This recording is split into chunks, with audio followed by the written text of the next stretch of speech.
Eh bien, je m'appelle Charlotte Volatier, j'ai 38 ans et donc je suis sur Lyon. Je fais du théâtre d'improvisation depuis plus d'une dizaine d'années et je suis actuellement donc dans la troupe Corpus Bang Bang.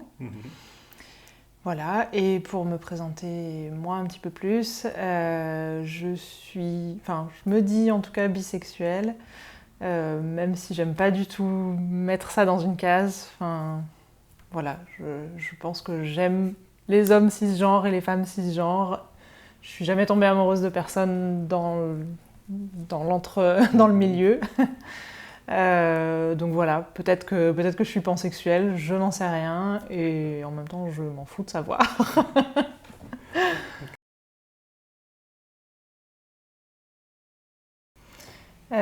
Donc oui, effectivement, je suis à Corpus Bang Bang depuis 4 ou 5 ans, j'avoue que je ne sais même plus combien de temps. Jusqu'à l'année dernière, je bossais aussi sur un autre projet sur lequel on était 4 personnes, qui s'appelle Expérience, où l'objectif c'était de traiter de la sexualité, mais plutôt du sexe, enfin vraiment de la pratique sexuelle au-delà du genre de la sexualité. Et a priori, ce projet va reprendre vie cette année avec d'autres personnes certainement. Donc on est juste en train d'en discuter. Donc pour l'instant, c'est la primeur.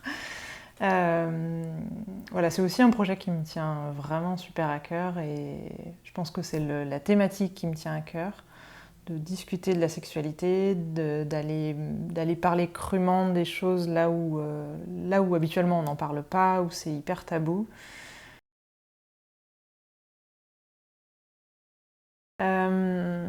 Je pense que pour Corpus Bang Bang, c'est assez. Enfin, ce qui fait la nature de la troupe, c'est aussi qu'on est tous LGBT. Euh, c'est une volonté de départ aussi pour avoir notre petit milieu safe et jouer entre nous. Enfin, c'est pas non plus que un entre nous, mais l'idée c'est d'avoir notre espace safe et où on va parler de nos sexualités d'une manière libre ou être aussi libre de ne pas en parler. Donc effectivement, je sais que, enfin, pour moi au départ, ça a été aussi un petit peu, ça a été une sorte de second coming out, de dire bon ben, je suis bisexuelle, mes amis le savent, ma famille le sait, au boulot, les gens qui ont besoin de le savoir le savent en tout cas, les autres je m'en fous.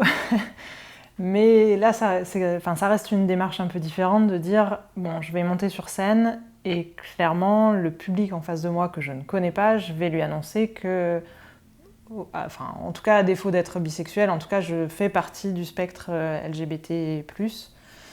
Donc effectivement, ça me mettait aussi un petit peu de pression, mais je pense que j'avais une envie de le revendiquer aussi au départ. Ouais, une envie de dire bon ben sous ce drapeau LGBT+, voilà ce qu'on peut représenter. Euh, Peut-être que ben aussi en étant une femme cisgenre enfin j'allais dire enfin avec un genre assez défini, j'estime être dans une espèce de norme de la femme cisgenre.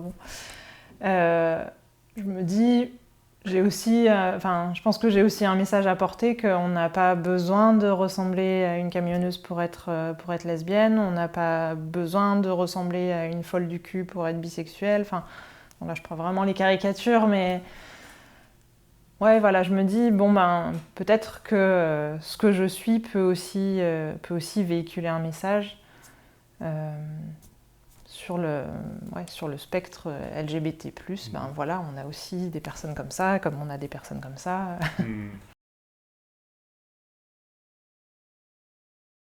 Ben, effectivement, sur un descriptif Facebook ou autre d'un atelier ou d'un événement, euh, je pense, enfin, ce qui me fera me sentir plus à l'aise, en tout cas, sera certainement des questions, enfin, tout ce qui est lié au féminisme, enfin, j'allais dire ne serait-ce qu'un texte qui déjà est inclusif.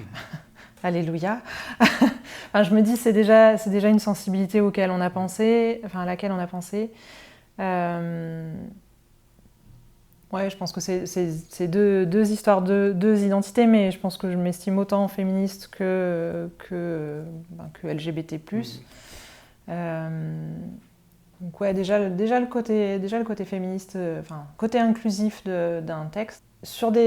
Par exemple, sur des événements où on se déplace, où on est en déplacement avec Corpus Bang Bang, effectivement, si les gens d'entrée de jeu prennent le temps de nous demander aussi sur quel aspect on est à l'aise,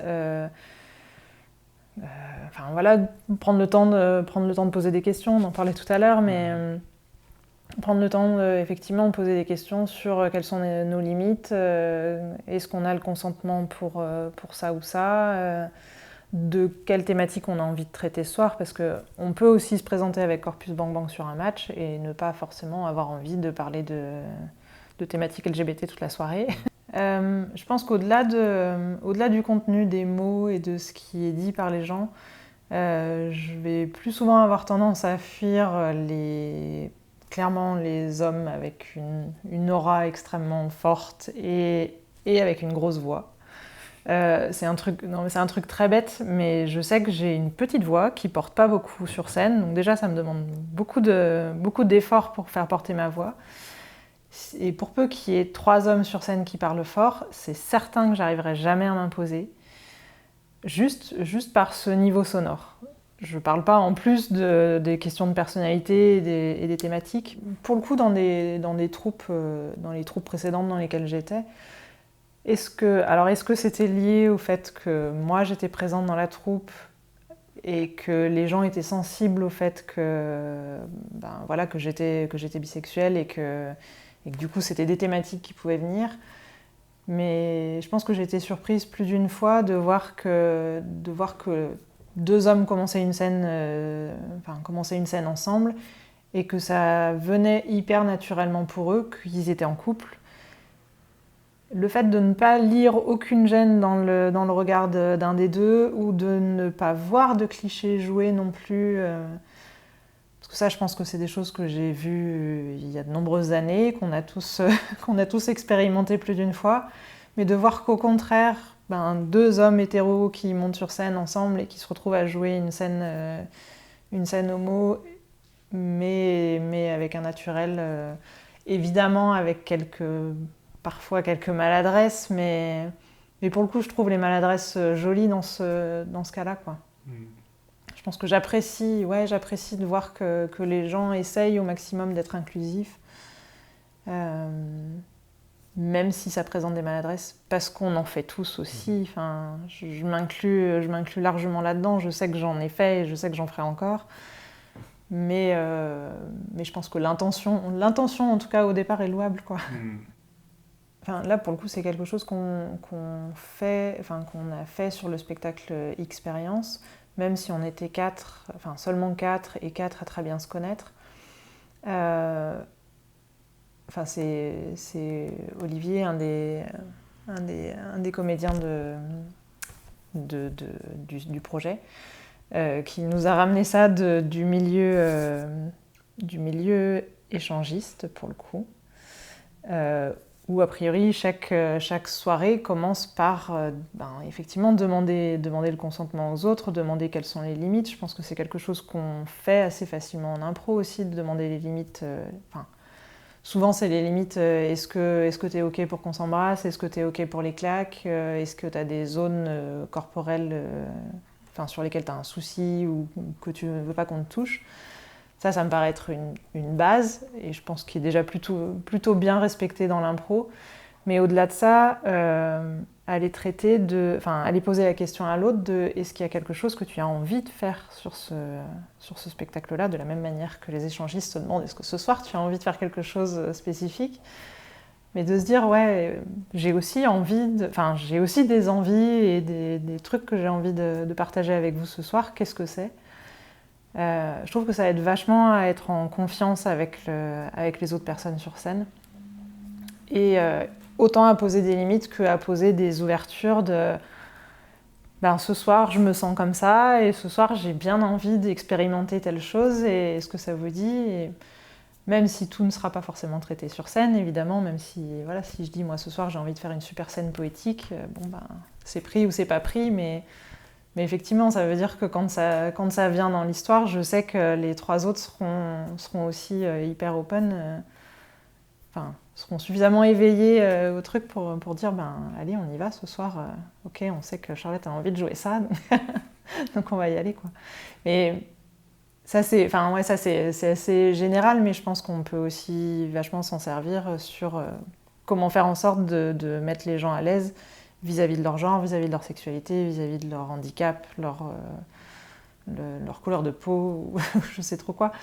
Mais ouais, effectivement, peut-être qu'une personne noire n'aura pas du tout envie qu'on aille traiter ce soir spécifiquement de la couleur de peau parce qu'elle en a marre qu'on traite ça sur scène et qu'elle a juste envie d'être considérée comme un individu et point barre, quoi.